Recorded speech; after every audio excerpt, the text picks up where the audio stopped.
Gracias.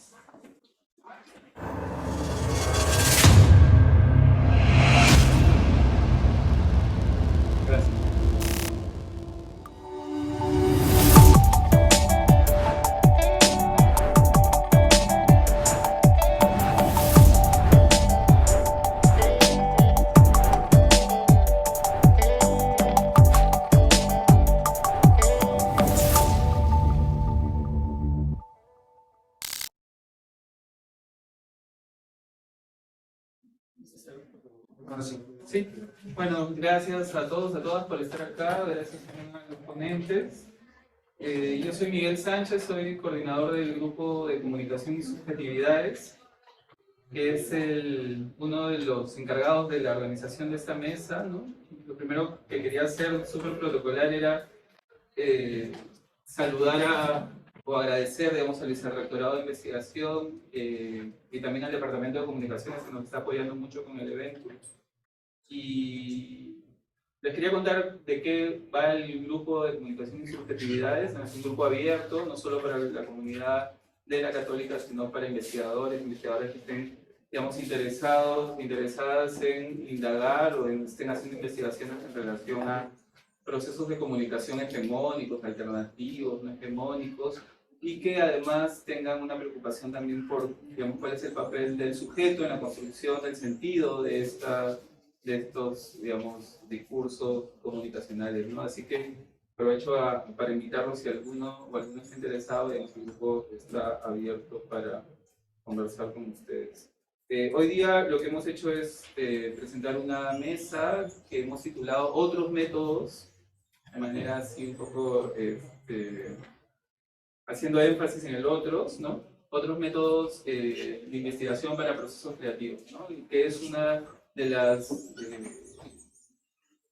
preocupaciones o discusiones que tenemos constantemente también en el grupo, ¿no? Es decir, por lo general la investigación académica propone una metodología casi incerta, ¿no? Y sobre todo ahora con esta lógica de los papers y de las revistas indexadas, pareciera que también supone la exigencia de algunas metodologías que son necesarias para publicar en estos espacios, ¿no? Lo que nosotros queríamos hacer en esta mesa, o al menos un poco discutiendo, era pensar en si hay espacio para otras metodologías que no necesariamente sean tan mainstream o tan hegemónicas, ¿no? En la que estén indagando, digamos, algunos de los miembros del grupo, ¿no? Así que en ese sentido les agradezco a Ángela, a Amapola, a Carlos y a Paula por estar acá. Y la organización de la mesa es la siguiente: cada uno y cada una va a tener 10 minutos para contarnos un poco sobre su experiencia, y después hacemos una discusión a partir de sus preguntas o algunos comentarios que pueda tener. ¿Okay? Vamos a empezar con Amapola Prada, que es también miembro de GRUSIS, ¿no? El grupo de investigación en comunicaciones y subjetividades. Amapola es egresada de la universidad, ¿no? De psicología, y además es una artista, ¿no? Vive y trabaja en Lima. Voy a leer tu CV, la primera parte de Amapola. A Amapola le interesa investigar en los procesos a través de los cuales pueden ser expresados estados emocionales, impulsos, tensiones latentes de los individuos que forman parte de un colectivo. Su fuente primaria de información son las memorias de los cuerpos que albergan de manera simbólica y no verbal los procesamientos sensoriales y subjetivos de las experiencias cotidianas.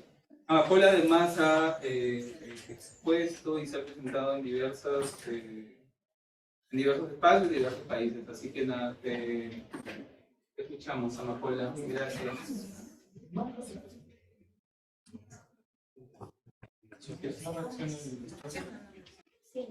No, tranquila. Sí, espérate, mamá, porque no hay asiento. Sí, cierra la puerta.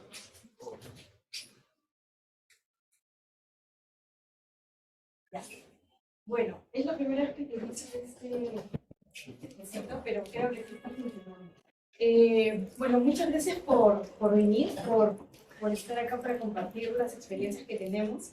Bueno, como mencionaba Miguel, yo tengo formación en psicología social y una práctica en en artes vinculadas al cuerpo. Entonces siempre, digamos que la psicología ha sido mi marco teórico al trabajar esto, ¿no? Pero en este momento, especialmente, encuentro que puedo integrar más bien el lado psicológico y incluso histórico con el trabajo en el cuerpo. En realidad, el principio es, para mí, y para mi experiencia, y bueno, en general es algo común para la gente que trabaja con su cuerpo en el arte, en la danza, en el movimiento, que hay en esos espacios creativos con el cuerpo, es posible acceder a ciertos lenguajes simbólicos que el cuerpo en la interacción con otros y en el espacio de creación se activan, ¿no?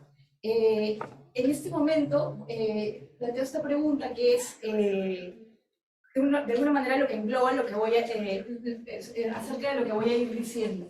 ¿De qué manera las subjetividades y experiencias personales y familiares dan cuenta de procesos históricos y sociales del país? En realidad, como vemos, también hay ciertos temas, ¿no? Ciertos temas en general, por ejemplo, colonialismo, migración, conflicto armado interno, ¿no? Hay ciertos temas que, sobre todo las ciencias sociales, que son los que más investigan acerca de la realidad nacional, tienen identificado, ¿no? Mi pregunta es, ¿de qué manera individuos normales, todos nosotros que estamos acá, y sus núcleos familiares dan cuenta de estos procesos? Por ejemplo, si hablamos de colonialismo, de donde se deriva el racismo y el clasismo como legados de ese proceso, ¿de qué manera vivimos estos temas en nuestros propios cuerpos y en nuestros propios núcleos familiares, ¿no? Hay diferentes aspectos que se pueden hablar, al menos tres, ¿no? Que es simplemente una cuestión informativa, esto sucede de esta manera, o aspectos racionales, como de acuerdo a ciertos grupos sociales se dan ciertas interacciones, por ejemplo, pero hay otro punto que es el que más me interesa, son los aspectos emocionales, digamos, el legado de todos estos procesos que, si bien han sido de larga data, siguen presentes de alguna manera en los cuerpos, en algunos más que otros, ¿no? Por ejemplo, otro ejemplo es la migración interna. La migración interna quizá a mí es algo que también me interesa mucho porque es un proceso largo y que incluye diferentes generaciones, ¿no? O sea, si es que en este momento somos segunda o tercera generación o cuarta de procesos migratorios del campo a la ciudad, generalmente de regiones hacia Lima, ¿qué procesos han sucedido en nuestras propias familias y que cargamos en esta generación o la generación que corresponda? En eso, porque si es que han sido en general, ¿no? Grupos que han venido por mejoras económicas, la pobreza implica que tu familia ha vivido pobreza en espacios rurales o del campo, ¿no? ¿Qué implica venir, ¿no? ¿Qué implica esa vivencia y qué implica y cuál es el legado de ese proceso específico en los cuerpos ahora, ¿no? Lo mismo con el conflicto armado interno, por ejemplo, ¿qué lugar ocupa o qué sucedió contigo, con tu familia, o hubo participación, hubo no? Entonces es una manera para mí de adentrarse a ciertos temas de manera mucho, mucho más profunda y de la que se puede, como, si pensamos como en generar información para investigaciones, o sea, ¿quién más conoce el interior de uno mismo y el interior de una familia que alguien que participa? Entonces, para mí, esta línea de investigación que es la transmisión transgeneracional, da cuenta de esto que estoy diciendo, ¿no? La transmisión transgeneracional en realidad es una línea de trabajo que se da en procesos de trauma, de procesos, grupos en donde hay acontecimientos de violencia que desbordan las estrategias de superación y que lastiman el autoconcepto subjetivo y la formación identitaria experimentada por un colectivo. Estas investigaciones iniciaron investigando las repercusiones psíquicas y sociales en sobrevivientes del Holocausto y sus descendientes. Lo que observaron es que los hijos o nietos de personas que habían pasado por campos de concentración experimentaban secuelas emocionales o psicológicas de esos eventos que sus familiares habían vivido, pero que ellos no habían experimentado. O sea, como si experimentaban ciertas cosas como si las hubieran vivido, ¿no? O sea, en estas líneas se comprueba que hay algún tipo de transmisión y también no solamente psicológica, sino incluso neurológica, ¿no? Hay información en el cerebro que se transmite por estas huellas, ¿no? Se destaca en el caso del Holocausto, se destaca como problema central el silenciamiento de los hechos traumáticos al interior de la familia, lo que impide una elaboración adecuada del trauma y favorece su transmisión a la generación siguiente. Personas que trabajaron esto desde los 70s mencionan que los síntomas aparecen no solamente por lo que el individuo reprimió en su infancia, sino también por los secretos innombrables de las generaciones anteriores. Cuando el evento traumático es demasiado vergonzoso, la persona que lo sufre no logra ni reprimirlo ni elaborarlo y se ve forzada a encriptarlo. La premisa básica es que los muertos transmiten sus conflictos no resueltos a sus descendientes, quienes los heredan como fantasmas en forma de actos y signos incomprensibles cuya existencia puede generar disturbios psíquicos. Entonces,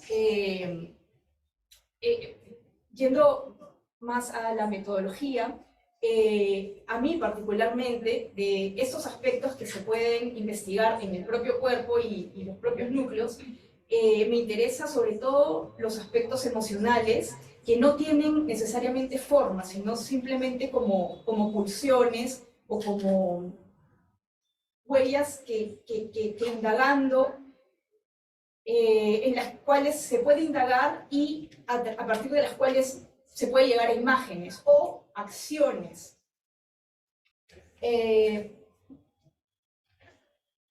Entonces, aquí hay al menos dos formas de responder a la pérdida o al trauma. Una es las repeticiones, y estas repeticiones, por ejemplo, implican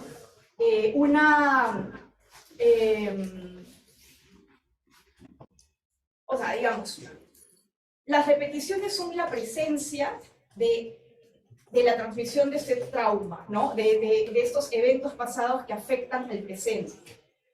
Pero esto podría ser una situación de la que no se sale, pero a la vez estas repeticiones muestran la presencia del síntoma. A partir de esto es que uno puede trabajar sobre estos contenidos y acceder a la conciencia para integrar ese proceso y las repercusiones. O sea, se puede hacer estas dos cosas, o repetir incansablemente, o al repetir darse cuenta y empezar a tener conciencia de los efectos que en el presente cargamos sobre hechos históricos del pasado.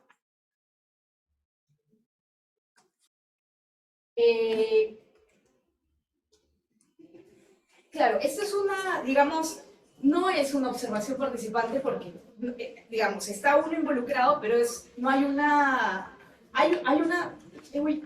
es necesario separarse para verse a uno mismo y ver este entramado de emociones que pueden surgir, pero también uno está completamente implicado. O sea, digamos, este proceso permite acceder a ciertos contenidos, cierto conocimiento, procesar emociones y finalmente también llegar a una curación, ¿no? Que desde mi punto de vista, y si pensamos como lo que ahora ocurre en el país, ¿no?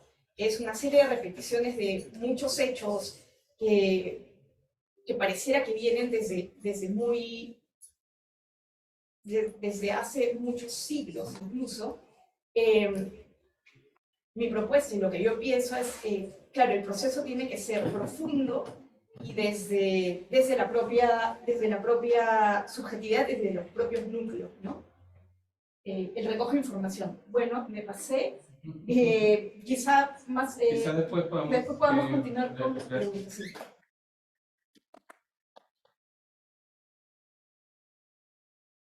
Bueno, ahora toca a Ángel Colunge. Él es docente, investigador y curador, es magíster en antropología visual. Ha desarrollado investigaciones sobre todo vinculadas al colectivismo fotográfico, la representación de la violencia y la fotografía documental. Además ha curado algunas exposiciones y bueno, también es miembro de GRUSIS, ¿no? Ángel, muchas gracias. Gracias. Gracias a ustedes por estar presentes acá. Bueno, ante la pregunta de la mesa, ¿no? Ante la propuesta de la mesa, yo pongo esto. Contarles un poco sobre la implementación y acompañamiento de un proceso creativo en particular, por medio de una plataforma de generación de imagen. Es decir, de imágenes generativas, y en este caso en particular de Midjourney. Y esto lo estoy realizando junto a mis estudiantes del curso de fotografía. Es una experiencia que hemos implementado este semestre, muy divertida hasta el momento, muy emocionante para mí, a eso me refiero con divertido, muy emocionante para mí. Y que hasta el día de ayer ha significado una serie de ajustes. Entonces, en la medida en que este era el título de la mesa, ¿no? El de tener nuevos métodos de investigación, ¿no? O contar métodos de investigación asociados a la creación. Entonces me pareció oportuno contarles un poco de lo que estamos haciendo recientemente. La flechita de esto. Ahí está. Ok.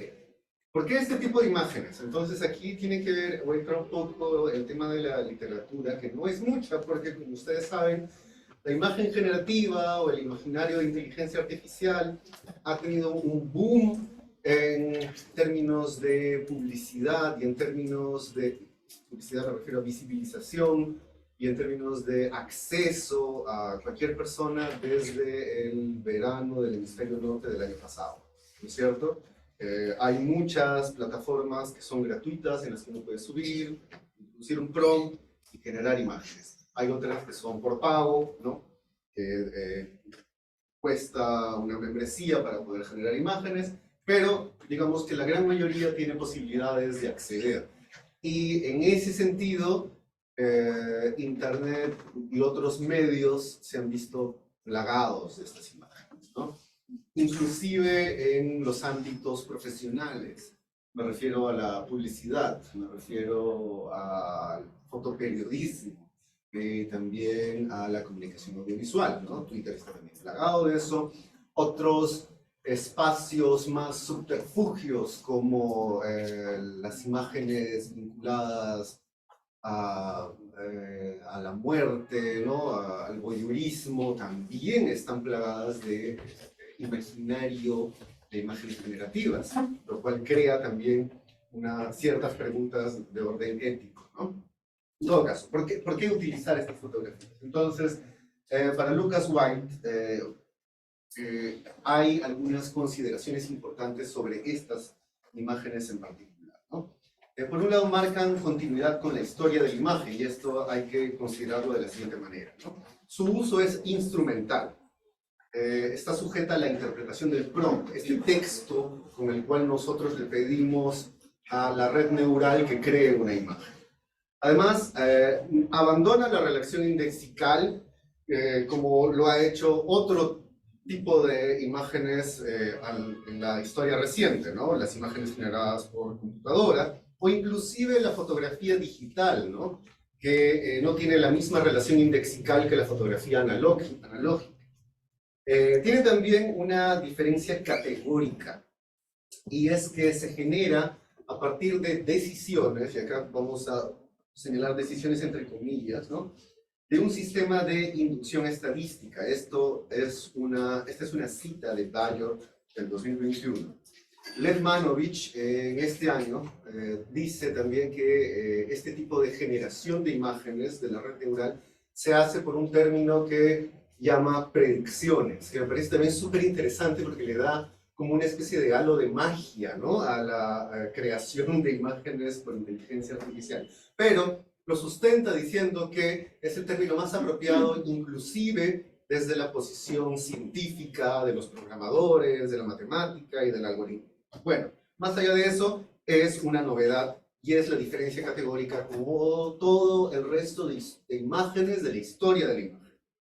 Además, representa un cambio en la forma en la que entendemos y producimos imágenes, sobre todo por la velocidad con la que podemos obtener imágenes nuevas. Nunca antes habíamos tenido esta capacidad para crear, entre comillas, vamos a discutir, vamos a poner intención quizá en el futuro, este término, ¿no? Imágenes a partir de un texto y a partir de un interés inmediato, ¿no?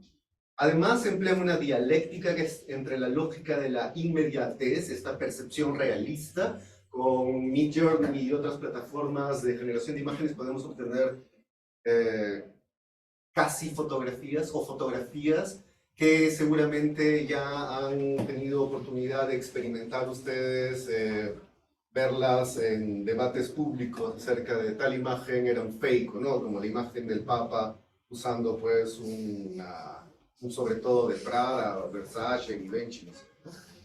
Y también con la hipermediación, ¿no? En la medida en que Midjourney y las plataformas de generación de imágenes reúnen una gran cantidad de ejemplos, ¿no? Una gran cantidad, en realidad es muy poco decir, de ejemplos de diferentes estilos que pueden iterarse hasta que tú consigas definir o establecer algún tipo de estilo parecido a alguno del pasado, ¿no? Es decir, tú puedes pedirle, por favor, haz una imagen como la de Robert Capa, de un miliciano cayendo, pero como si lo hubiera pintado tal artista del siglo XVIII, ¿no?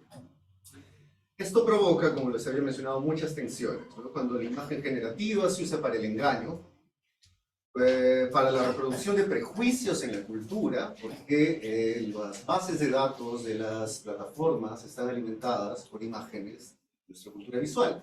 Nuestra cultura visual está cargada, ¿no? Las imágenes están cargadas en las bases de datos por personas que las catalogan, si se quiere, de cierta manera. O por medio del uso de grupos de odio y con fines poco éticos. No extenderme mucho en eso. ¿En qué consiste la tarea que estamos haciendo con mis estudiantes?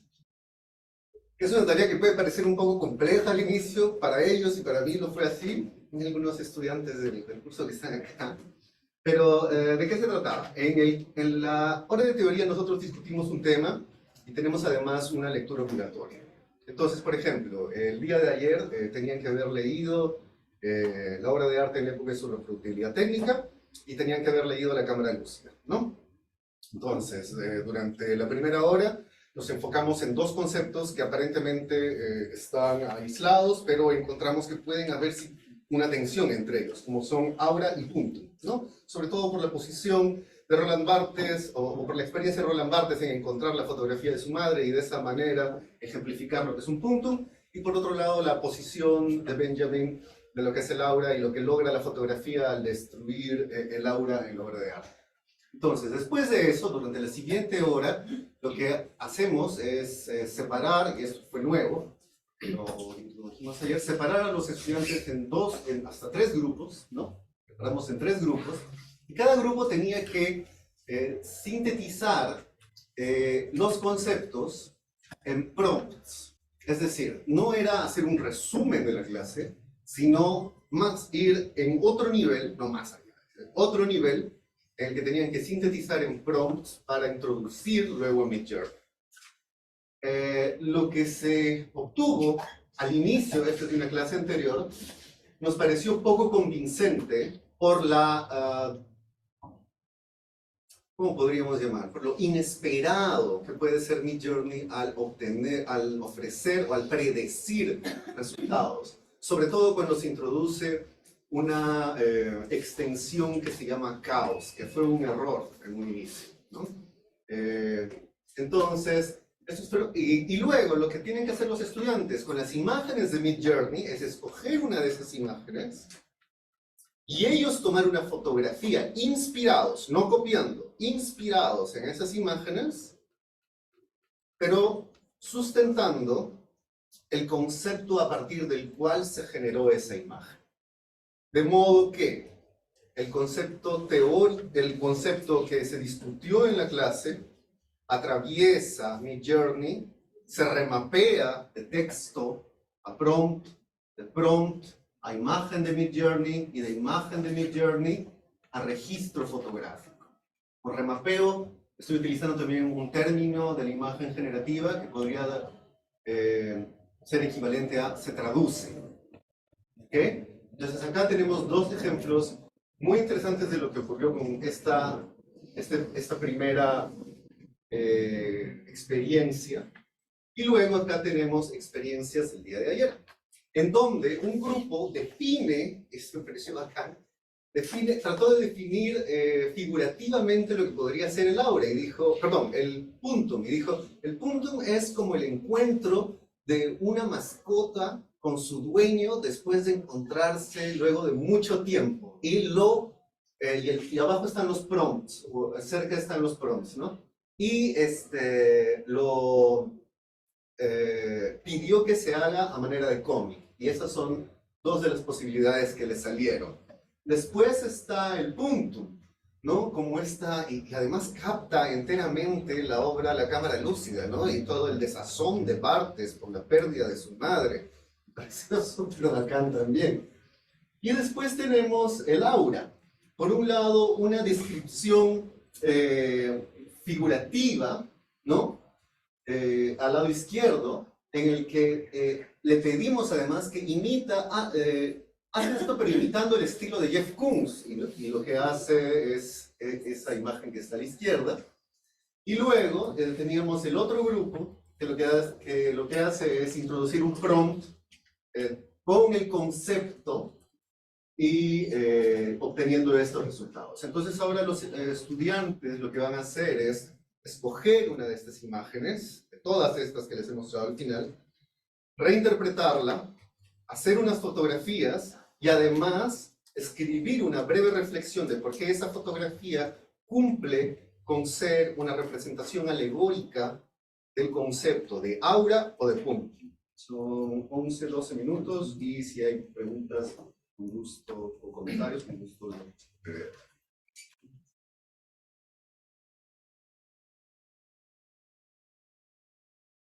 Gracias, Ángel. Bueno, ahora es el turno de Carlos Ceballos, es magíster en antropología visual, bachiller en comunicación para el desarrollo, docente, investigador en temas de comunicación digital, foto, arte contemporáneo y antropología del arte. Es miembro de GRUSIS y también del grupo de investigación en antropología visual. Es fotógrafo profesional y también curador independiente. Carlos, cuando quieras. Gracias, Miguel. Gracias a todos y todas por venir y acompañarnos a esta presentación. Yo voy a hablar de curaduría, que es una de mis labores profesionales, pero también labores paralelas a mi trabajo principal, que es la docencia universitaria. Y la curaduría como algo que poco a poco he ido incorporando en mi propio trabajo, incluso también académico, y como lo que creo ahora que es una metodología, diría que no solo para procesos creativos, creo que ese es el universo del que sale la curaduría como práctica, pero sino que como un proceso creativo en el marco de la investigación académica también, que es digamos, una innovación de los últimos años, diría incluso meses, ¿no? En la universidad se empieza a hablar bastante de innovación-creación, ¿no? Entonces voy a hablar de la curaduría a partir de mi experiencia personal. No voy a describir casos de trabajo, voy a ser bien abstracto, eso sí lo intento. Y al inicio quizá un poco autorreferencial, también me disculparán este CV que voy a mostrar, en un momento, pero es mi lugar de enunciación y mi experiencia como curador, entonces igual es importante dar cuenta de que lo que voy a reflexionar sobre curaduría se desprende de esas experiencias. Yo empecé a trabajar en curaduría en 2017, luego de hacer mi tesis de maestría en antropología visual, donde tuve como tema investigar la fotografía como arte en el Perú y por la que me relacioné con algunos artistas, fotógrafos.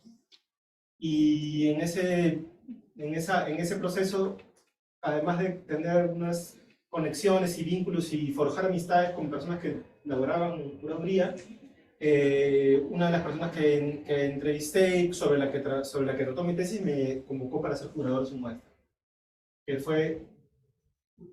¿No va a ser? Bueno, fue Samuel Chambi, el fotógrafo Samuel Chambi, y trabajé con él en una primera curaduría en el año 2017 en una muestra que se llamó No Ficción No Documental, ¿no? La curaduría tiene muchas formas de realización. En un momento puedo como dar cuenta de la tipología de lo que hace un curador en el campo profesional, pero diría que esta curaduría fue un poco la más, la menos curaduría, ¿no? Diría ahorita, es decir, te llaman para que hagas un texto, escribes el texto y luego ayudas a distribuir las obras en un espacio artístico. Es una posibilidad también, pero yo siento que es donde menos se explora lo que yo entiendo como posibilidad de la curaduría. Una segunda curaduría que hice fue en el INDA Miraflores, en el espacio Venecio Xinque, que es la sala pequeña, de un artista llamado Rodrigo Zúñiga, de escultura. Lo que hace es, utilizando herramientas, esculpe la piedra de una manera técnicamente muy prodigiosa, ¿no? Que la convierte a veces en casi tejidos orgánicos. Luego hice una curaduría en 2018 en la galería del Centro Cultural Olivar en San Isidro, un artista de la PUC llamado José Bao. Con él empecé a trabajar en curaduría ya de una perspectiva un poco más amplia, en tanto implicó las reuniones periódicas para conversar sobre su proceso, y ocurre esta posibilidad que yo encuentro en el trabajo curatorial, que es que el artista tome la interacción como una forma de transformar el trabajo. ¿Sí? Un artista puede decir, no, yo no quiero, solamente quiero tu texto y mi obra ya está lista. Algunos pueden decir, oye, ¿sabes qué? Estoy trabajando, pero no tengo todavía algunas cosas cerradas, entonces ayúdame a pensar, a dar de vuelta. Un colega curador, hace mucho tiempo, cuando recién lo conocí, me decía que él entendía la curaduría como un sparring, una especie de sparring, es decir, en el término como practicar, el sparring es la práctica del boxeador antes de salir de la competencia. Practicas con una persona que sabe que su objetivo es entrenar contigo y no noquearte. Entonces con José Bao fue más en esa dimensión, ¿no? De un intercambio de conversaciones, y de hecho hay una derivación importante de la propuesta inicial a la propuesta final que se puso en San Isidro. Después con una artista mexicano-francesa llamada Jimena Larcón, una exhibición también que tuvo algunas prácticas instalativas. Me interesa también por mostrar estos ejemplos, no solamente de hacer un CV, sino mostrar la diversidad de tipos de prácticas artísticas que he tenido la suerte de conocer. Luego con una artista especializada en la actualidad en el trabajo con videoarte, Paola Vela, expusimos nuevamente en la galería del INDA Venecio Xinque. Nuevamente trabajé con José Bao en una exposición ya en un espacio comercial en la galería de San Isidro, en la galería. Y este año, a inicios de año, tuve otra experiencia de curaduría sparring, como diríamos, con el artista Isaac Ernesto en una sala de INDA de San Miguel. Entonces, he mencionado solamente las instancias de trabajo curatorial individual, he hecho otros proyectos curatoriales, un proyecto con Ángel, por ejemplo, de selección de fotografías dentro de un proyecto de investigación, y otros proyectos relacionados a mi trabajo en el grupo de investigación en antropología visual, pero he seleccionado solamente las más individuales porque son las que yo puedo hablar con libertad sin ¿no? atribuirme cosas que no he hecho yo solo. Entonces, ¿qué cosa es la curaduría? O sea, ¿qué cosa hice en estas, o qué cosa quiero hacer en adelante? ¿Qué cosa intenté hacer también? Porque evidentemente todo siempre va a estar limitado por las características del contexto. Me parece importante además también abordar este concepto curaduría por la vigencia que tiene en la actualidad en términos económico-políticos, podríamos decir. Es decir, la curaduría, el curador como sujeto, se ha vuelto también una punta de lanza de cierta forma de producción capitalista, y de hecho ha generado como consecuencia relecturas sobre lo que es la práctica curatorial. Hay una curaduría que está conectada a la autoayuda, por ejemplo, ¿no? Es decir, hay discursos relacionados a la curaduría de lo mismo, ¿no? Curate yourself, hay un montón de posts en blog que hablan de que hay que curar la vida propia, la casa, ¿no? Curar el espacio, hay que curar la vida cotidiana, el día a día, el trabajo, etcétera, etcétera, el contenido, lo que uno consume. También se relaciona a la idea de lo que uno consume en medios digitales, por ejemplo, se dice, son contenidos curados, ¿no? Spotify hace una curaduría de música para mostrarte, etcétera, etcétera. Entonces el término se ha ido proliferando, ¿no? No voy a decir que está mal, eso no es curaduría, me parece absurdo, simplemente que siento que la consecuencia de esa proliferación también ha hecho emerger un discurso crítico anticuratorial que me parece personalmente injusto y a veces equivocado en el horizonte que se afecta, que es, por un lado, la idea del curacionismo, de algunos autores que hablan de cómo el curacionismo es este mandato por la selección y la atención, y en ese sentido también la discriminación de otras cosas, y la pérdida pues, de espontaneidad y de libertad en el consumo. Y por otro lado también la conexión de la idea de curaduría con las élites, ¿no? Con la idea del curador como una persona que alimenta el mercado del arte y que finalmente satisface el gusto mediocre de la burguesía, como diría Maret. Entonces, esta película, por ejemplo, de Ruben Östlund, no sé si la han visto, tiene como personaje principal a un curador de élite, entonces se trabaja siempre, la película muestra de manera muy paródica la vida del curador marcado en un mundo de hipocresía y de clases altas y otras cosas así súper paradójicas. A mi juicio, es un chivo expiatorio el curador finalmente, en tanto es un trabajo más, en ese sentido está expuesto a las complejidades que impone el capitalismo, y en ese sentido es evidente encontrar versiones perversas de curaduría. Pero para mí la curaduría es más que nada la creación, ¿no? Viene de esta concepción del curador en el sentido del que cuida, ¿no? Viene desde la época del Imperio Romano, donde el curador era el que cuidaba los túneles de agua en realidad del Imperio Romano, pero en la actualidad creo que es importante partir de la premisa de que la curaduría es en realidad parte de la premisa de que las experiencias estéticas no están en los objetos, sino en la interacción con los objetos.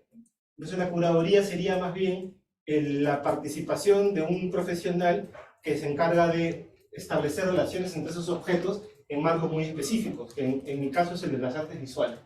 Entonces la curaduría la entiendo como creador o la creación de relaciones, de ensamblajes entre distintos modos de existencia, es decir, modos de existencia diversos, ¿no? Que devienen en una exposición. Evidentemente para mí ese es el campo en el que me he desarrollado, ¿no? Del diseño de las exposiciones en arte visual. Entonces, ¿ensamblajes de qué tipo, no? Ensamblajes de imágenes, con espacios, con conceptos, con testimonios, con materiales, con experiencias. Entonces la curaduría, metodológicamente hablando, dispone a explorar las imágenes como tecnologías que representan los espacios como espacios marcados por sus relaciones de poder, por sus historias. El museo es un lugar que cuando uno entra, ¿no? Te transforma actitudinalmente completamente. El museo, o el cubo blanco también, por ejemplo, es común ver a las personas en museos mirar el arte con las manos en la espalda. Es una forma de disciplinamiento que se ha dado en el tiempo en relación a cómo se debe apreciar el arte. Los conceptos también como una forma de relacionar estos modos de existencia, es decir, muchas veces se entiende la curaduría como el que crea un texto para que la gente entienda la obra, y esa es de nuevo una concepción simplificada de lo que puede ser simplemente proponer un texto para que se relacione con un objeto artístico de alguna manera y genere una experiencia o participe en la experiencia estética que implica consumirlo. Finalmente, reconocer los ensamblajes de estos testimonios como enunciados que emanan de experiencias muy particulares. Cada trabajador de las artes es una fuente enorme de testimonios, materiales evidentemente, los objetos, las técnicas, las prácticas, experiencias además también entendiendo la exposición de arte como una experiencia, ¿no? Donde ocurren muchas cosas. Las estrategias de la curaduría son múltiples también, no voy a entrar en detalle en ellas, pero se puede trabajar desde la lógica del montaje, en un sentido incluso de visual, un montaje de qué va primero, qué va después, qué sigue y cómo se relaciona esa secuencia, del atlas, de la acumulación de imágenes, o del archivo, ¿no? Que implica la lógica de la sistematización de los contenidos. La posibilidad, y ya para ir cerrando, porque sé que ya me estoy pasando, entiendo finalmente la curaduría como un campo de posibilidades, ¿no? Posibilidades de, primero como un modo de comunicación, ¿no? Pues, lo quise también relacionar a las especialidades que nos invitan a conversar, como una situación metodológica, en tanto una exposición es un espacio donde uno puede después observar lo que hace la gente con los objetos expuestos y extraer nueva información desde una perspectiva de las ciencias sociales, por ejemplo, y las exposiciones también como un fenómeno colaborativo, ¿no? Tanto, si bien en el modelo actual de trabajo hay mucha jerarquía, se puede trabajar desde una premisa, diría hasta activista en la curaduría, para tratar de establecer relaciones más horizontales. Y finalmente la curaduría como una forma de creación también. Es decir, yo, aunque es uno de los aspectos que más se cuestionan, sí rescato la idea del curador como autor, sin que eso signifique que debería ser curador como protagonista, y no simplemente como creador. Y lo traigo además para cerrar, porque hace no mucho encontré el premio a la producción artística en la PUC, que salió del ProArt, ¿no? Que tenía una cápita que me llamó mucho la atención y que animó además esta presentación, que era: el premio está dirigido tanto a autores como a intérpretes, no se aceptarán postulaciones de curadores, mediadores, editores, de personas encargadas en roles complementarios de la autoría y de interpretación. Entonces me parece divertido, ¿no? O sea, para los que hacen curaduría, como una afirmación que va contra ¿no? el sentido común que hay en el universo de la producción cultural y artística. Y me da pena, ¿no? Literal. Así que espero que este espacio genere también discusiones para que eso en algún momento pueda animarse y transformarse. Gracias, disculpen. Bueno, gracias Carlos. Ahora le cedo la palabra a Paula. Paula es directora de empresa audiovisual Wilay Audio y Video, además ha estudiado Ciencias y Artes de la Comunicación. Ejerce la docencia, sobre todo en el área del sonido y la realización audiovisual en diversas instituciones de formación superior. Es magíster en antropología visual y licenciada en comunicación audiovisual por la Católica. Además es directora del largometraje documental Genial del 2020, que tuvo una emisión especial en el 8º Festival Internacional de Cine de Noida en Lima. Gracias, Paula. Gracias. Gracias, Miguel, gracias, compañeros. Y gracias a los que han venido hoy día a la charla y a los que entiendo nos están escuchando también a través de las redes. Lo que hoy día me gustaría compartir con ustedes es un poco el proceso de creación del documental, que es el resultado de mi tesis de maestría y que vine trabajando durante algunos años de mis estudios y posterior también a ingresar. Quiero concentrarme en la metodología, que es lo que nos está juntando hoy día en la reunión. Sin embargo, tengo que hacer de todas maneras un pequeño contexto para que se comprenda el porqué de la metodología utilizada y por dónde he querido enrumbar esta investigación. Entonces, quisiera empezar con esta frase de Gazarian, que dice que los resultados no deben dejar a un lado la interacción del investigador con aquellos que estudian. La consideración de los hechos subjetivos favorece, en lugar de aniquilar la objetividad del trabajo. A mí esta frase me caló mucho cuando estaba investigando, buscando mi marco teórico, porque finalmente el resultado de este documental tiene que ver mucho con la antropología de la subjetividad, que en ese momento había recién una poca información, de hecho en el tiempo eso ha ido aumentando, y de esta importancia que se le da a la persona que participa de la investigación y que está cerca a su objeto de estudio, que está cerca a sus sujetos, y que eso más bien enriquece los resultados futuros de la investigación, ¿no? Como contrariamente quizás se ha pensado durante tiempo atrás que uno como investigador debe estar distante o alejado de las comunidades, los grupos humanos que está interesado en conocer. Rápidamente la problemática que a mí me lleva a hacer el documental, algunos temas muy concretos que comparto. Entre los 30 y los 39 años, la población de mujeres dedica mucho tiempo de su vida, de sus horas al día, de cuidar a otras personas. 72% ahí importante en comparación con los hombres. Esa es una encuesta local, ¿no? de Perú. Toda esta idea de cómo las mujeres debemos ser, debemos comportarnos, que viene desde Friedan en los años 60, cuando hablaba de la mística de la feminidad, ¿no? Y de lo que significa la identidad femenina, que no es otra cosa que un resultado de jerarquías y de formas de poder. Rápidamente, para no quedarme en eso. La pobreza del tiempo, que fue una categoría que a mí me llamó mucho la atención estudiar, porque también sobre la tecnología del tiempo hay estudios, sin embargo, desde el enfoque de género, no enfoqué tanto, entonces me pareció interesante entender este concepto de pobreza de género muy usado como un término para las mujeres en Latinoamérica, además de forma muy precisa, sobre lo que hacemos con nuestro tiempo libre, ¿no? ¿Tenemos tiempo libre? ¿Qué tanto tiempo libre tenemos? Si lo tenemos, ¿qué hacemos con él? Entonces, eso o a eso se le llama la pobreza, ¿no?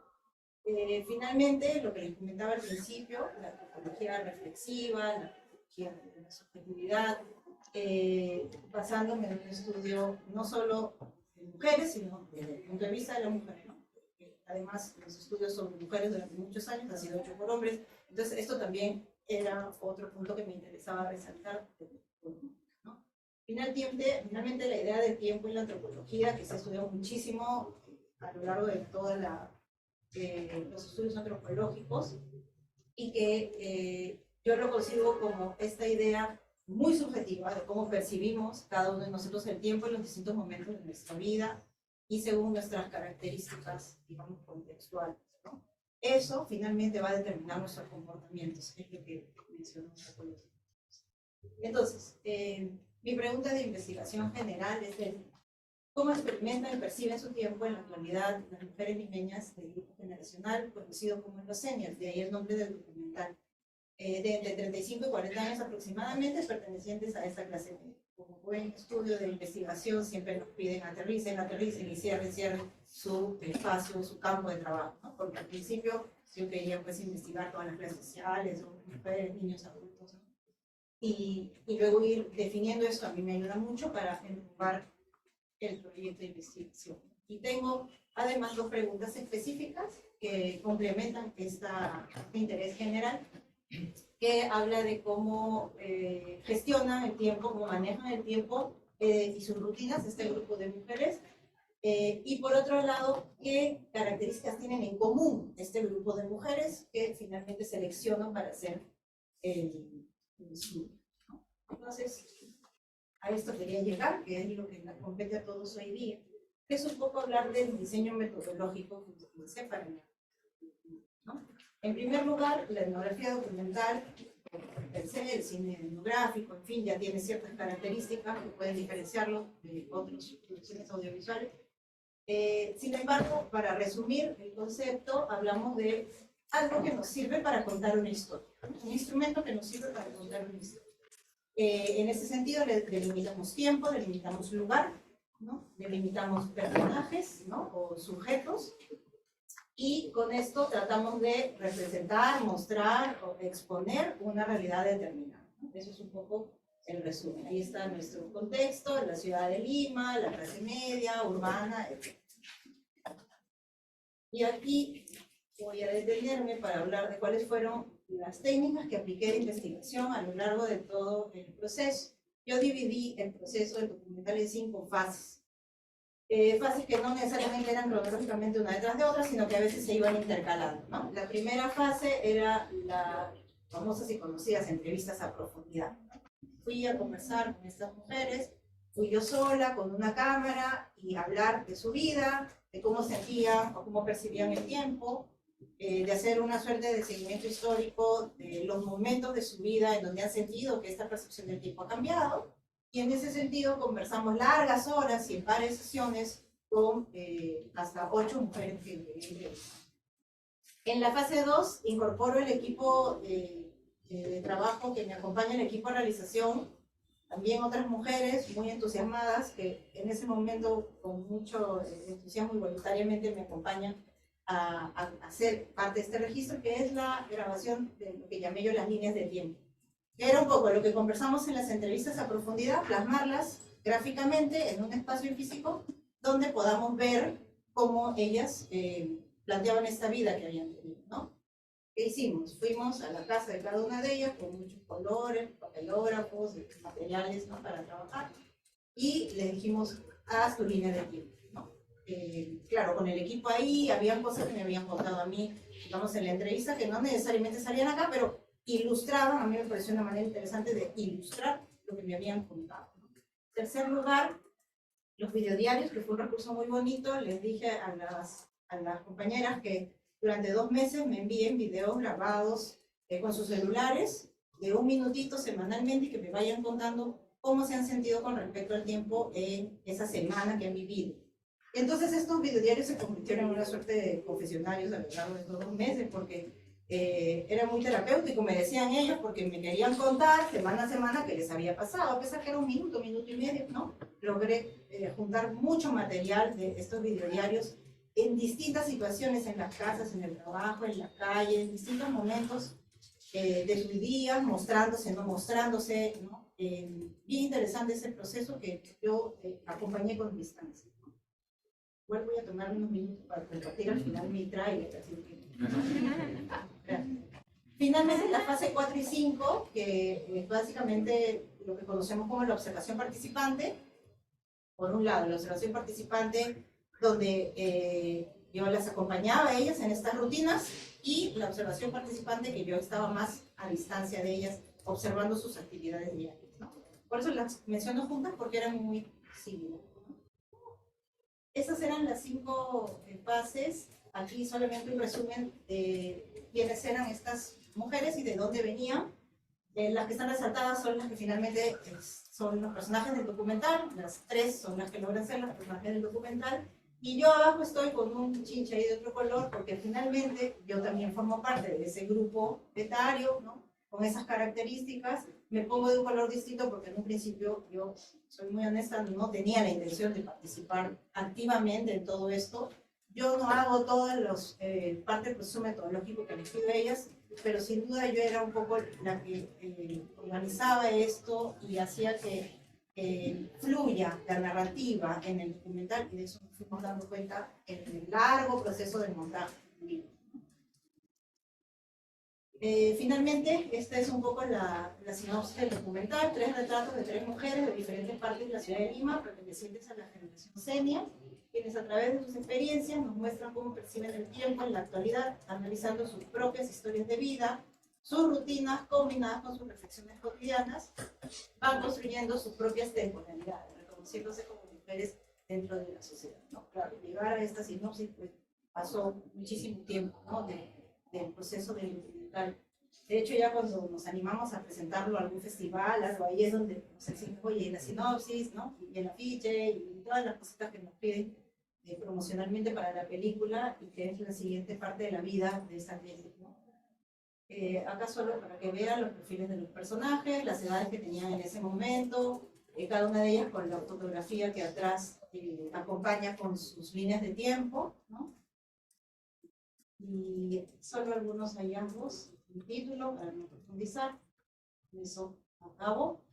Encontré algunas ideas generales, por ejemplo, el tiempo como un limitante para el desarrollo personal y profesional. Todas argumentaban lo mismo, en términos que no les alcanzaba el tiempo para nada en su vida, ¿no? Tiempo y espacio para otros, la dedicación de este tiempo para el cuidado, no solo de hijos, de padres, e incluso la atención a las parejas, el paso a la crianza, y el conflicto que trae la maternidad a propósito de este tiempo que se le dedica a otros, ¿no? La referencia de cómo ser mujer en la actualidad para estas mujeres a propósito de la figura materna, que es el modelo de mujer a seguir.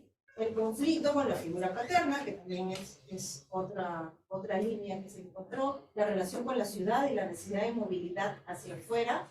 Esto a propósito de que las tres mujeres finalmente resultan seleccionadas se mueven, viajan mucho y me cuentan sus historias con los diarios también en esos viajes. La violencia de género en el ámbito privado como punto de quiebre, en todas las historias encontramos algún momento en las vidas donde existía esto. La gestión de la intimidad, la necesidad de compartir, de comunicar, de dejar huella.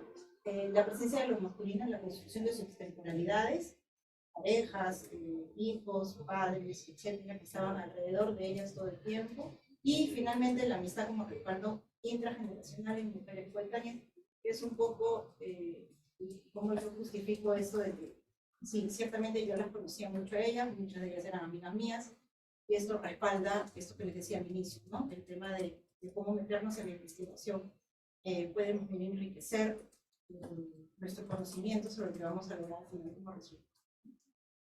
Eso es, ahora quisiera compartirles el trailer de la película. ¿Puedo? Sí, claro. 2 minutitos más. Ya escucho sus comentarios. Gracias.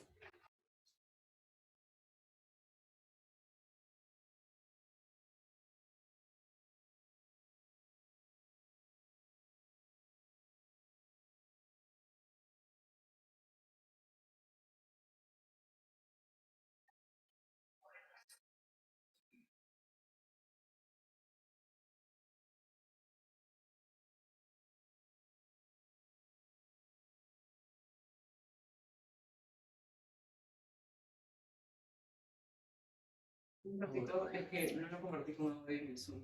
Uy,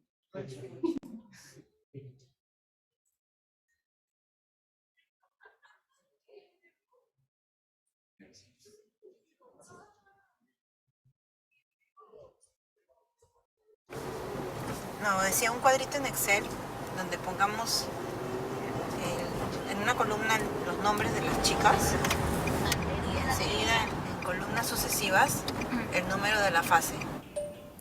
Sandra, estoy sacándolo con las estadísticas para ver no solo su venta, sino también la compra, sobre todo, que nos ha hecho, pero lo estoy sacando con los márgenes del 2016.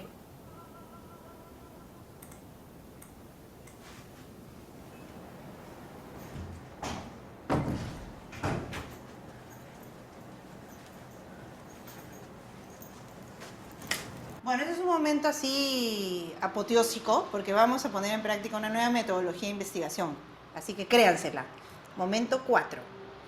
En el 91 mis padres se separan y mi mamá era alguien un poco frágil en esa época y yo sentía más bien que tenía que protegerla.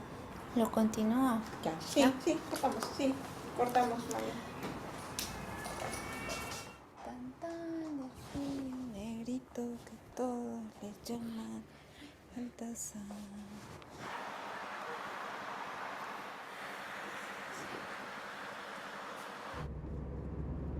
Lo siguiente que tenemos que hacer es, bueno, ya viene de tu parte, que es que te grabes lo que te comenté, que era una suerte de diarios, aunque no son de todos los días.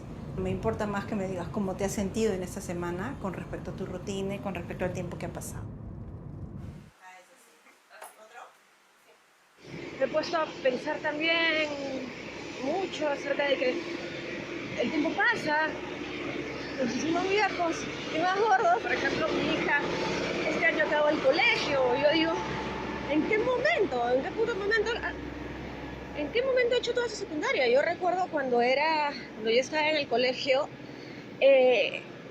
esos años fueron interminables. Creo que la idea no era hablar sobre cuánto tiempo me hace falta, sino cómo vivo, cómo paso el tiempo. Pero sin lugar a dudas eso va a dar como resultado el tiempo me hace falta, porque todos vivimos el tiempo y ¿a quién le alcanza? O sea, ¿a alguno de ustedes le alcanza el tiempo para hacer todo lo que quieren hacer? A mí no.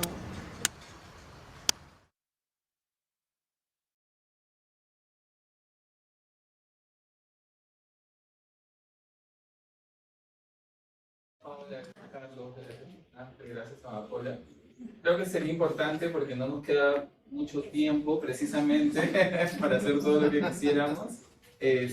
Abrir un poco el debate, ¿no? Y ver si alguien tiene algún comentario, pregunta, reflexión a partir de alguna de las intervenciones. No sé quién quiere empezar.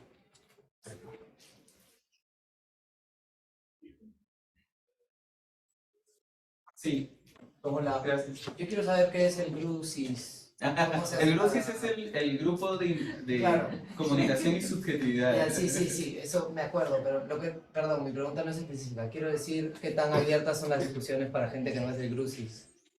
Ah, es una buena ¿Cómo, pregunta. cómo se puede participar de esas discusiones? O hacen convocatorias para ser parte del grupo o no? Hacemos convocatorias y hacemos por lo general 1 o 2 veces al mes. Bueno, una vez cada 2 meses, una reunión, que es una reunión interna, pero que creo que podría ser interesante abrirla. Tenemos ahora página, Facebook y algunas redes sociales. Si quieres después podemos conversar. Y sí, la idea es abrir también convocatorias para integrar. Pero bueno, sí, están invitados. Es más, este evento es parte de abrir precisamente el grupo hacia afuera, ¿no? No sé si alguien más quiere decir. Yo apunté algunas cosas para mientras alguien se anima, quizás, ¿no? Hice mi tarea como moderador. Y pensaba, Amapola, o sea, es bien interesante, digamos, lo que propones, pero pensaba hasta qué punto, digamos, tu formación en psicología, ¿no? Atraviesa tu propuesta metodológica en relación a tu práctica artística, ¿no? Porque, o sea, te escuchaba y pensaba, es un poco de psicoanálisis en el fondo, ¿no? O sea, un psicoanálisis a veces no solo personal, sino también estructural, social, ¿no? Rastrear el trauma, digamos, la herida, ¿no? Y pensaba hasta qué punto también esa metodología atravesada, digamos, con la práctica artística puede ser interesante, ¿no? O sea, o si hay un híbrido, como podríamos decir, a partir de esta, digamos, unión a partir de tu práctica, ¿no? Eso en relación a Amapola. Yo pensaba, Ángel, en relación a la tuya, a tu presentación, que es interesante el vínculo que se establece entre práctica de generación de imágenes por inteligencia artificial y el vínculo que estableces con las lecturas, ¿no? Con una lectura que además es una lectura clásica, ¿no? Y un autor también. Y yo pensaba si, no sé, esto quizás sea una pregunta injusta en relación a, digamos, es bien proyectiva, ¿no? Y, digamos, estas prácticas pueden prescindir precisamente de la teoría o prescindir del concepto, ¿no? Y construir a partir de la propia práctica del juego, ¿no?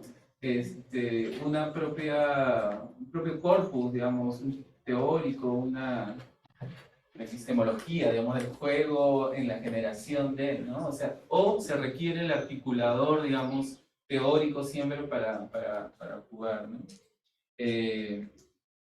Luego en relación a Carlos, que me parece bien bacán, o sea, yo tengo más bien una pregunta que tiene que ver con lo último, que creo que lo hemos discutido, Carlos, ¿no? O sea, en relación a qué es lo que sucede en los procesos de intermediación, sobre todo, ¿no? O de edición, o de curaduría, ¿no? Asumidos no solo por la institución, llámese PUC, ¿no?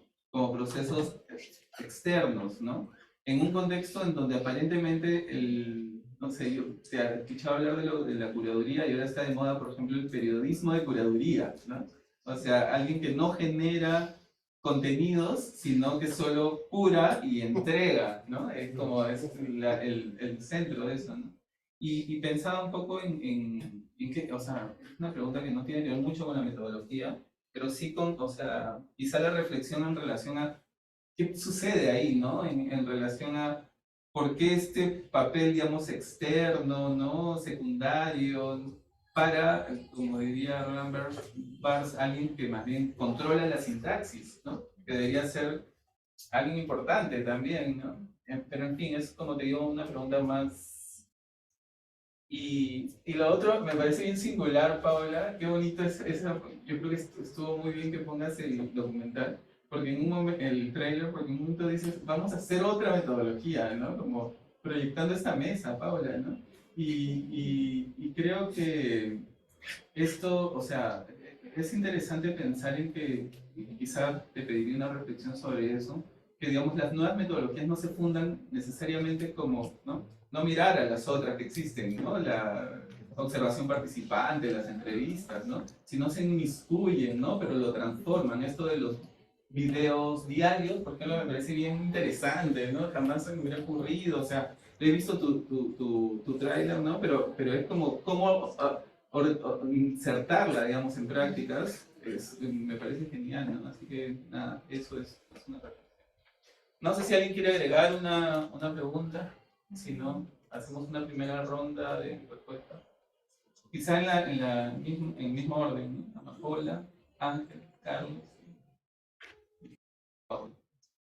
Sí, solo una cosita. Tú me preguntas cuál sería esa relación entre mi práctica artística y la base teórica psicológica. Sí, ¿no? ¿O qué es lo que se genera a partir de eso, ¿no? Porque me parece que es bacán.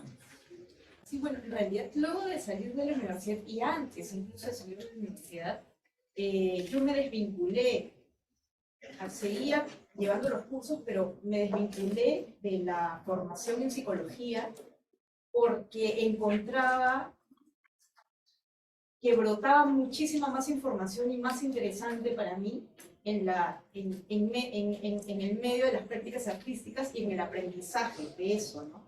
Estaba más viva la experiencia que la teoría, ¿no? Pero a partir de la experiencia es que fui reacercándome más bien a la teoría, ¿no? O sea, no, con ciertas cosas que ya eran, o sea, yo he descubierto ciertas certezas desde la práctica, desde la experiencia. Y a partir de eso me he vinculado con lo teórico o con la investigación académica, pero con lo que se conecta, ¿no? No haciéndole caso a todo, o sea, no basándome en los principios de la investigación, que son un poco también restrictivos, ¿no? Entonces, mi práctica ha sido como al revés. Desde acá, desde lo cierto de la experiencia, vincularme con lo que resuena de lo que yo pienso que es real, más real, ¿no? Pero en realidad algunas investigaciones académicas, además como las que mencionaba, parten de la experiencia bien cruda, ¿no? Entonces, en ese punto, y desde lo emocional, ¿no? Ahí me conecto, ¿no? Más que con elaboraciones más pasionales.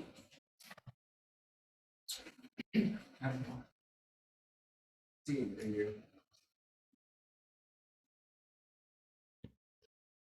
creo que en el contexto de la formación en fotografía y de la comprensión de lo que implica el acto fotográfico, los vínculos con la imagen y con el objeto de cultura material en la contemporaneidad, hay diferentes tensiones que se hacen manifiestas a lo largo del curso, ni bien los estudiantes y los estudiantes llegan al curso. Entonces, como parte de ese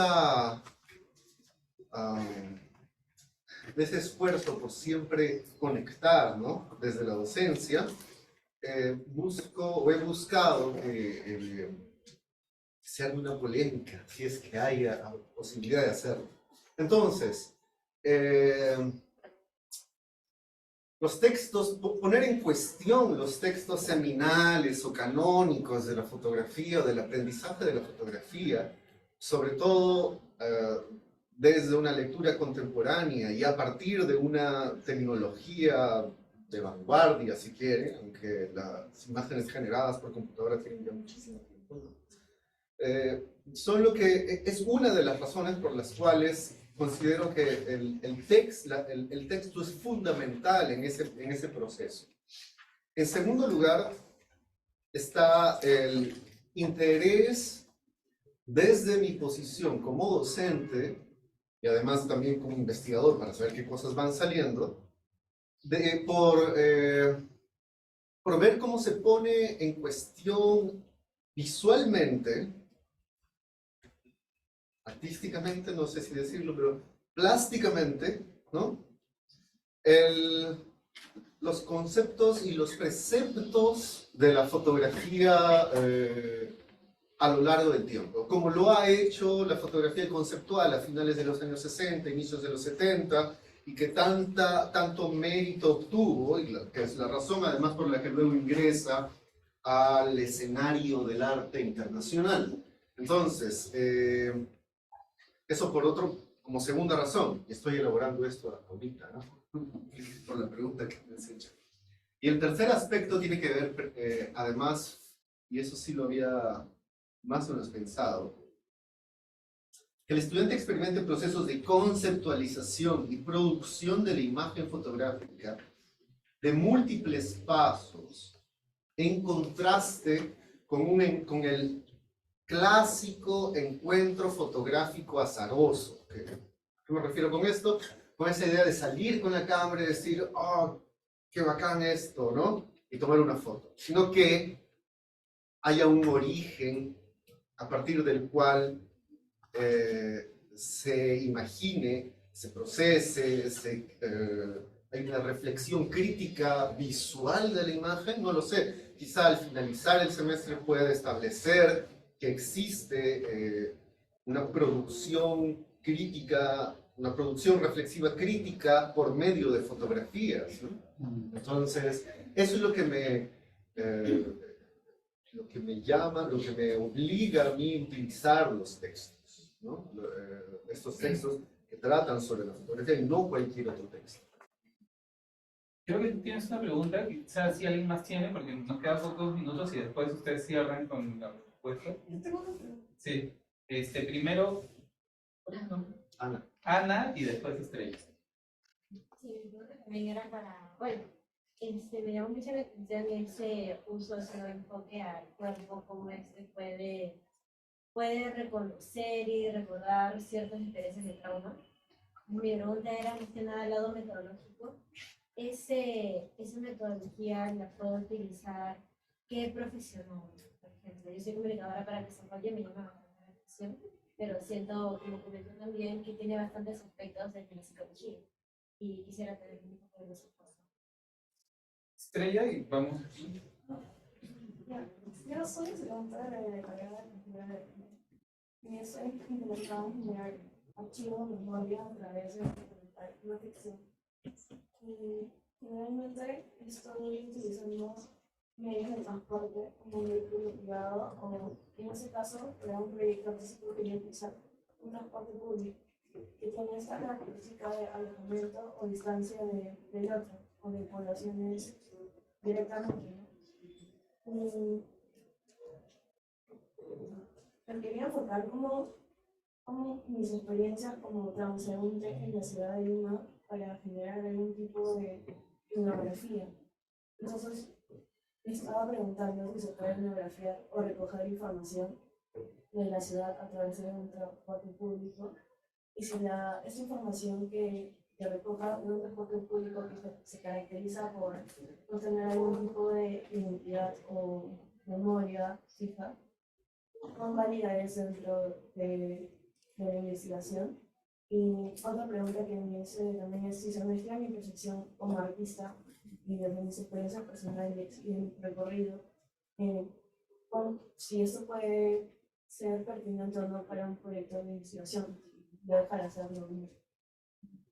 Bueno, no sé si alguien más. Tenemos pocos minutos, creo, ¿no? Pero podemos. En principio tenemos 3 minutos, pero podríamos tener unos 10 para cerrar, ¿no? Así que Carlos, después Paula y después volvemos con Paula que te hicieron una pregunta. En un meme. Y de hecho pensaba abordar tu pregunta pues, con estos. Hay un meme que circula en redes que esta idea de es el capitalismo. Y ahí se acabó la sí, lo que ocurre con la práctica curatorial es lo que ocurre con cualquier otra profesión que en el tiempo del capitalismo contemporáneo demuestra ser muy eficiente para producir valor. Entonces, lo que hace el modelo, digo, más específicamente neoliberal que impera a la global, es sustraer de la curaduría esa eficiencia que tiene en producir valor económico en una lógica de mercado. Entonces, la curaduría puede ser muy útil para producir valor de mercado, donde la lógica de la financiarización de todo, ¿no? Es decir, las cosas valen por lo que valen en comparación con otras, como si fuéramos todos activos de la bolsa de valores. Entonces, la curaduría es un gran trabajo para producir ese valor simbólico que llama la atención de personas que están intentando acumular ese valor. Y por eso es que finalmente se sustrae de eso y se lleva a todas las ramas de la vida comercial. La creación de una noticia que genere clic, por ejemplo, es una noticia que tiene que estar bien curada. Y así, creo yo, producto de esta interacción, por lo que pienso que hay que revisar las formas en las que se puede desprender la práctica de eso, de esa dimensión, que no es lo mismo que decir que hay que apostar por una curaduría insostenible económicamente, ¿no? Sino encontrar otras formas también de comercialización y de economías, ¿no? Sin necesariamente pensar en lo financiero. Sí, claro que... Ahora, quizás también puedas conectar la respuesta con lo que pregunta Estrella, ¿no? Que tiene el recorrido, ¿no? Sí. Tengo 30 segundos. Ah. A ver, tratando de vincular también lo que comentaste tú, Miguel, con respecto a estas metodologías, estas técnicas. La verdad, venir del audiovisual a mí me pues abre otras miradas, ¿no? Más allá de lo que es la investigación tradicional, las entrevistas, las observaciones, lo que ya podemos conocer todos, y tratar de que eso se pueda ver y se pueda escuchar de otra manera es un poco lo que a mí me motiva, ¿no? Me lleva a crear estas nuevas formas. Y en definitiva, el estar lo más cerca a mis sujetos, ¿no? Yo pensaba, ¿cómo puedo hacer para saber exactamente cómo ellas están sintiendo, cómo ellas están viviendo en sus casas, en sus momentos íntimos? Porque yo no me puedo meter pues a sus habitaciones, ¿no? A ver cuál es su día a día. Y entonces pensando en otras metodologías de otros proyectos, de otros momentos, de otros, incluso de otras disciplinas, que utilizan el recurso de darle a las personas pues un equipo, ¿no? Para que tomen fotos, se graben, etcétera, ¿no? Y con esa idea, pues es que se lo propongo y se logra esto, ¿no? A tu pregunta, totalmente pertinente. De todas maneras, va a ser sumamente interesante este enfoque tuyo, ¿no? No porque quizás, aclarando, ¿no? No porque quizás sea una mirada de uno, y que eso solamente sea lo importante, porque puede ser que eso nos lleve a sentir, uy, no, estoy diciendo muy así, soy yo lo único que importa, o la única que importa. Sin embargo, sí para tomar como punto de partida alguna suerte de estudio o de línea de trabajo que quieras presentar, tomar tu experiencia de punto de partida, a mí me parece súper valioso y riquísimo, ¿no? Y es mejor que tú que dar ese pase y que integre y que fluya de manera integral lo que tú encuentras en una teoría, por ejemplo, o lo que encuentras en un campo respecto a tu mirada. Finalmente lo que hace que sea tu investigación y que eso enriquezca, como decía, ¿no? Eso es un poco el resultado del trabajo. Y bueno, cerramos con Amapola, que te hizo una pregunta, Ana.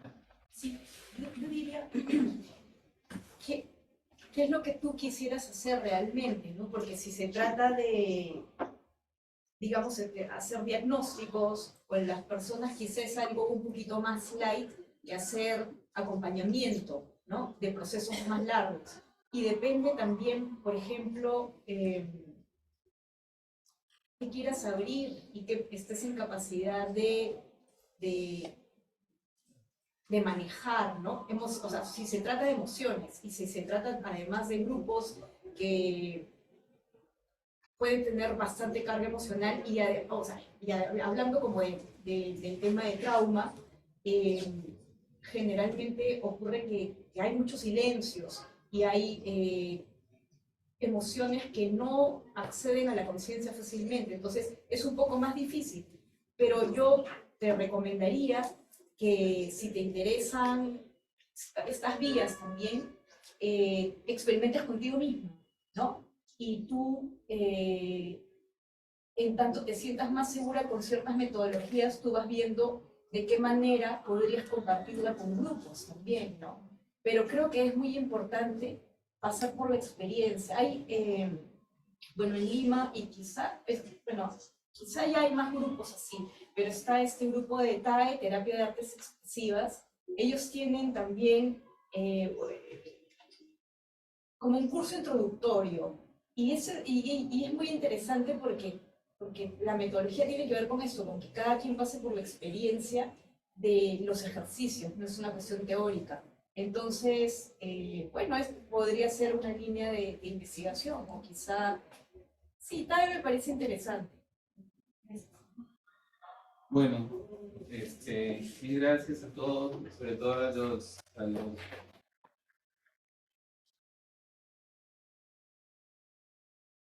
gracias a ustedes por su participación y por estar acá, y los invitamos a seguir el grupo de comunicación y subjetividades en la página de Facebook que tenemos. También tenemos mucha información en la web, ¿no? Así que nada, un gusto poder estar y escuchar con ustedes y bueno, reunirnos, ¿no? Y un poco abrir el espacio, que es un espacio sí, cerrado, ¿no? Y abrir.